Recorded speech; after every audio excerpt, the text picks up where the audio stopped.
the pastors. In fact, we just had a commencement ceremony of sorts for pastors that just went through our Citizen Academy, where they had an opportunity to do ride-alongs. They had an opportunity to go to the fire range and see any number of things that our police department has to do in order to protect our residents.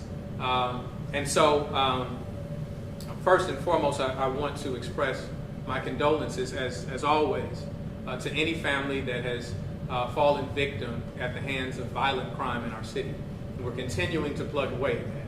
I will talk about some of those short-term measures and long-term measures that we're implementing, and I'll get to that within this question. But yes, I'm very grateful to those pastors, to our faith-based community, for stepping up to the plate, really leaning in. I shared with them that the church and the Lord's original language is called his ecclesia, his called out ones. And so we're being called out for the purpose of protecting, of serving, of loving on one another. And so they went far beyond just rhetoric. They put it into action to demonstrate that they want to partner with the city, partner with those in law enforcement and beyond in order to see a safer city. And so I'm happy to see that take place. I'm grateful to our police department for their hard work in organizing that. And we know that we have a number of other clergy persons that are interested in being a part of the next class. And so we look forward to that. Our administration, from police department, planning department, all of our directors, our city attorney's office, our executive staff have been all leaning in to figure out how we fill the gaps, to understand and to paint the picture again. It's not just the circumstance of policing. Our police department is actually solving crimes above the national average. But by and large, we have a circumstance that after arrests are made, there is no place for detention. And so we looked from our city attorney's office, as we have had agreements in the past with surrounding counties in order to help curtail some of our detention needs or offset some of our detention needs.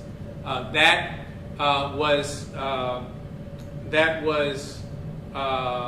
objected to by some of our judges within the county, or some of our legal representatives within the county. And so we're looking at how we get around those challenges so that we make certain that we don't violate anyone's constitutional rights, but at the same time that we protect our community and find opportunity to reduce the trauma that's taking place. We have people who are in conflict.